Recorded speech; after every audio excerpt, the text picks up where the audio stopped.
کنزا اگر آج ہم برطانیہ میں ہوتے تو وہ پیر بھی گرفتار ہو چکا ہوتا, بالکل. رمضان بھی گرفتار ہوتا, کہ اگر رمضان نے اس کو کہا کہ پیر کے پاس چلی جاؤ اور اس سے پرائز بانڈ کا نمبر لے آؤ, 3 دن بعد یا پیر کہہ رہا ہے کہ جی یہ بیٹا جو ہے رمضان کا نہیں ہے, اور یہ مان رہے ہیں. تو ہمارے معاشرے میں جو بگاڑ پیدا ہوا ہے زیادہ, وہ ان جیلی پیروں کی وجہ سے.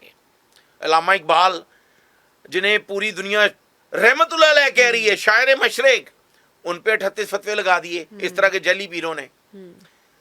تو وہ پیر ابھی تو اپنے گھر سے غائب ہے جب اس کو پتا چلا کہ یہ واقعہ ہو چکا ہے, لیکن پولیس افسران کا یہ بھی کہنا ہے کہ اسے بھی شامل تفتیش کیا جائے گا اور اس بات کی تصدیق کی جائے گی. رمضان سے بھی پوچھا گیا تو اس بات کی تصدیق ہوئی ہے کہ اس پیر نے یہ کہا تھا جی کہ یہ بچہ تمہارا نہیں ہے, تو میں بھی اس کی بات پہ لگ گیا, لیکن ڈی این اے نہیں کروایا. ابھی جو رضا ہے جو سی سی ڈی اس سے تفتیش کر رہی ہے, اس نے اس بات کا انکشاف کیا ہے کہ جس دن اس نے قتل کیا تینوں بچوں کو, وہ پہلے 40 روپے تھے اس کے پاس صرف, وہ جا کے 2 پراٹھے لے کر آئی, اپنے 2 بچوں کو آدھا آدھا پراٹھا کھلایا اور 1 رکھ دیا.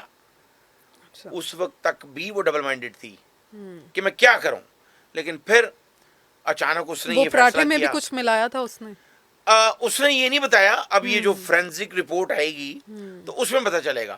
لیکن کنزا جب 1.5 سال کی بچی کا گلا کاٹا گیا تو اس بچی کی چیخ تو گلی تک بھی نہیں آئے گی, اور سارے انڈر 6 بچے ہیں تینوں ہی. تو دوسرے کے ساتھ اس نے یہ بتایا کہ میں نے بیٹے کے ساتھ میں چھپن چھپائی کھیلتے ہوئے اس کو لے گئی سائڈ پہ اور اس کو بھی میں نے ذبح کر دیا. پھر اسی طرح اس نے بڑی بیٹی کو بھی ذبح کیا. اس کے بعد اپنے ہی وہ خون آلود کپڑے جو ہیں وہ وہاں پہ اس نے دھوئے, وہ اتنی کانفیڈنٹ رہی. دیکھیں یہاں بالکل یہ کہا جا رہا ہے اور ایسا ہونا چاہیے کہ رضا کو کسی صورت معاف نہیں کرنا چاہیے, اس کو سخت ترین سزا ملنی چاہیے. لیکن کنزا دیگر ممالک میں جیسے چائنا میں 327 ریسرچ سینٹر ہیں, اور وہاں پر یہ دیکھا جاتا ہے کہ کس نے جو بڑا جرم کیا ہے اس کی وجہ کیا ہے, کاز کیا ہے. پھر وہ اس پہ باقاعدہ ایک تھیسس لکھتے ہیں کہ کوئی آئندہ اس طرح کا واقعہ نہ ہو. تو یہ جو پیر صاحب نے کام ڈالا کہ بچہ ہی تیرا نہیں, تو پیر صاحب کو بھی گرفتار کرنا چاہیے اور ان سے پوچھنا چاہیے کہ تسی بابا جی کیڑا دم پڑ کے ڈی این اے کر لیا سی. اگر 4 سال سے ذہنی دباؤ کا بھی شکار تھی, شوہر اس پر ذہنی دباؤ ڈال رہا تھا, کہتا تھا کہ ناجائز تعلقات کے لیے اس کو فورس کرتا تھا, لیکن پھر بھی قتل کرتے ہوئے بھی وہ اتنی کانفیڈنٹ تھی کہ قتل کرنے کے بعد ایک تو کھیل رہی ہے بچوں کے ساتھ اور پھر اپنے کپڑے دھو رہی ہے, اور پھر اس کے بعد وہ باہر چلی جاتی ہے اپنے شوہر کے ساتھ. بالکل کنزا جب اس نے تینوں بچوں کو قتل کیا, اپنے کپڑے اس نے چینج کر لیے, پھر اس کے بعد وہ خود تالا لگا کر باہر گئی, اور باہر سے جا کے اس نے شوہر کو بتایا کہ میری طبیعت ٹھیک نہیں ہے, چونکہ شوہر کو پتا تھا کہ رات کو بھی اس کو ڈرپ لگی ہے, تو مجھے ہاسپٹل لے کے چلو. واپس پھر وہ اپنے خاوند کے ساتھ جب گھر پہنچی ہے تو پھر اس نے وہ ڈرامہ کیا, لیکن وہاں پہ پولیس پہنچ چکی تھی. اب پولیس کو وہاں پر ڈی ایس پی اچرا کمبر عباس, ڈی ایچ انویسٹیگیشن ذیشان رضا, ہم ایک نیوز کی ٹیم بھی ڈی ایچ انویسٹیگیشن سے پہلے وہاں پہ پہنچ گئی تھی. تو وہاں پر یہ دیکھا گیا کہ یہ اتنی کانفیڈنٹ تھی, شیطان پورا اتنا غالب آ چکا تھا اس پہ, جرم تو اسی نے کیا نا, شیطان کو تو نہیں سزا ملے گی. بالکل.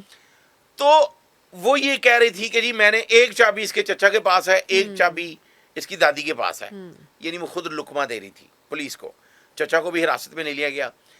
لیکن ڈی ایچ انویسٹیگیشن ذیشان رضا, انہوں نے ایک بہت ہی انویسٹیگیشن پہلو سے خوبصورت بات کی وہاں پہ کہ یہاں تو یہ بچے اس کے نہیں ہیں, یہاں یہ ماں نہیں ہو سکتی.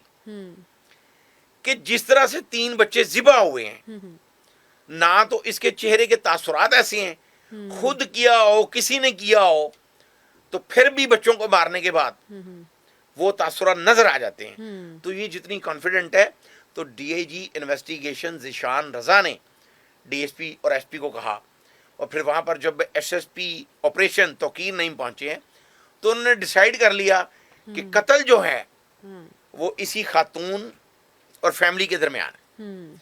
تو ایک نیوز نے بھی اسی طرح جو اپنی سب سے پہلی خبر بریک کی, اس میں یہی کہا ہم نے کہ قتل جو ہے وہ فیملی کے اندر ہے. ایک چھوٹا سا فلیٹ ہے جس کی کوئی کھڑکی بھی نہیں, اور تالا وہ کہتی ہے جی میں خود لگا کے گئی ہوں اور خود ہی آ کے کھولا ہے. تو وہ ثابت ہو چکا تھا کہ یہی قاتلہ جو ہے وہ ماں ہے. اچھا سر، ایک کمرے کا فلیٹ ہے، اس بلڈنگ میں اور بھی فلیٹس موجود ہیں اور اس کے ساتھ اور بھی لوگ رہتے ہیں. تو جب یہ واقعہ پیش آیا، جب وہ اپنے بچوں کو قتل کر رہی تھی، تو کیا ساتھ جو آس پاس کے لوگ ہیں ان کو کوئی ڈاؤٹ ہو، یا پہلے سے لڑائیاں ہوتی تھیں ان کی؟ ہم نے خبر بھی یہ بریک کی، جو آس پاس کے ہمسائے تھے انہوں نے کہا کہ ان کی آئے روز لڑائیاں رہتی تھی، جیسے ابھی آپ نے بھی بولا. تو کنزا لڑائیاں ان کی صرف یہی چل رہی تھی لڑائی. ایک لڑائی یہ تھی کہ اب اس نے یہ پولیس کو یہ بھی بتایا جی کہ میں نے جو اپنی 1.5 سالہ بچی کو قتل کرنے سے پہلے جو اس کا فیڈر وہاں پہ موجود تھا وہ خالی بغیر دودھ کے فیڈر اس کے منہ میں ڈال دیا کہ شاید یہ خالی فیڈر کے ساتھ سو جائے. لیکن اب یہ وہ ڈرامہ کر رہی ہے، ایکٹنگ کر رہی ہے، کیا کر رہی ہے، لیکن غربت تھی اس گھر میں. اور اس غربت کی وجہ سے ہم جسٹیفائی نہیں کر سکتے. اللہ تعالیٰ تو قرآن کریم میں فرما رہے ہیں ہاں جی کہ غربت کے خوف سے اپنے بچوں کو قتل نہ کرو، کہ ہم ان کا بھی رزق آپ کو دیتے ہیں اور آپ کا بھی دیتے ہیں. ہاں جی لیکن یہ ہماری ایمان کی کمزوری ہے، اور خاص کر یہ جو جیلی پیر ہیں اس طرح کے جو لوگوں کو ڈی ٹریک کر رہے ہیں.